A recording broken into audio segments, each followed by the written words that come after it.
Бул жерде бул айым Европада жашайт экен, анан бир жолу турмуштан ажырашыптыр. Анан экинчи жолу тийсемби деп анан Айнур эжесилер эркек кантип сүйүп калат, ошону айтып берем деп эдиңер беле, айтып бергилечи, ката кылып албайым деп жазыптыр да.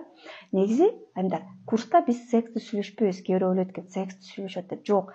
Биз эркектин башында эмне болуп атат, аяктын башында эмне болуп атат, гормондор кандай иштейт, организм кандай иштейт, мамилени кандай түзүш керек, ошону үйрөнөбүз.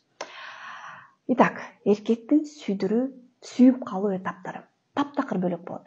Биринчи этап сүйө турган аялды байкайт экен да. Ошон үчүн келбет өтө маанилүү кыздар. Ой, не важно, естественно деген биринчи ирет сулуулукту карайт. Экинчи болсо, мен ушу аялды багындырышым керек деп өзүнө чечим кабыл алат.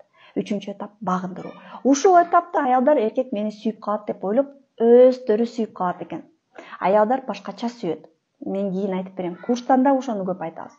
Ушул этапта кат жазат, WhatsApp жазат, белек алып келет, моундай гүлдөрдү алып келет, сүйөм, күйөм, алам деши мүмкүн. Көп нерсени айтышы мүмкүн. Тегинде тонналап акчаны илиши мүмкүн. Бул багындыруу этапы. Эркектер мергенчи болот. Тапанчасын, мынтыгын алып алып охотага чыгат да. Анан эгерде аял ошол жерде жеңилип калса, сүйүп калса, жалдырап артынан ээрчип калса, башы айланып калса, зависим болуп калса, анда ха деп туруп, медаль кылып туруп, дуал кыйлып коет. А тем более төшөккө жатып берсе. А көп аялдар именно ушул этапта төшөккө жатып калышат да. Мени сүйөт экен деп.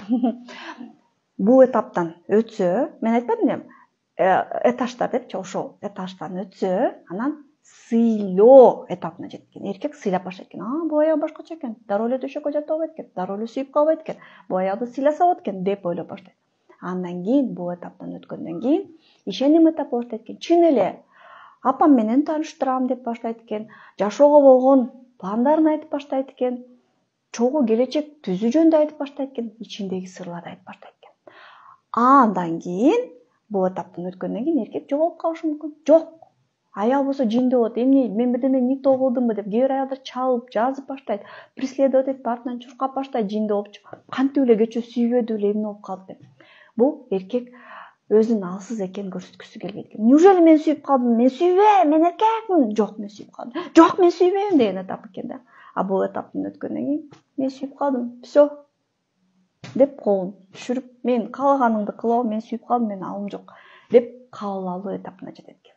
Так что айымдар, биз эркекти сүйүп калды деген этап бул болгону гана мамиленин 3-чү этапы. Мына курстан ошол тууралуу талкуулайбыз. Мен китебимде да ошол тууралуу айтылган. Келгиле, катталгыла, үйрөнөлү, каталарды кетирбейли.